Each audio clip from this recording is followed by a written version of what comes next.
estamos en Río Torto, na Hórrea, terra que foi de segadores en tempos, pero non para segar, senón para comer na taberna de Monse, que é para min xa un dos clásicos da cociña galega.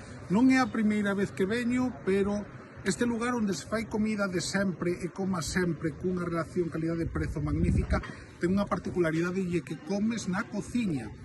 Pero comer na cociña non quere dicir só comer na cociña, quere dicir ter unha experiencia, ter un bo trato, ter unha atención ao cliente moi boa, incluso coas persoas que teñen intolerancias ou teñen circunstancias que non lles permiten comer algúns pratos. Eu que vos podo dicir? Pois comemos entremeses, comemos fabada, cocido, había unhas chuletas, aquí chamanlles chuletas, en calquera restaurante sería un chuletón, un surtido de postres, de sobremesas, tiñamos flan, tiñamos torta de piña, tiñamos coallada e café de pota. Contade que o tema vos sae a menos de 20 euros por persoa. Home, logo quen queira un extra, pois o paga, como todo, non? Se queres un albariño, pois pagas algo máis.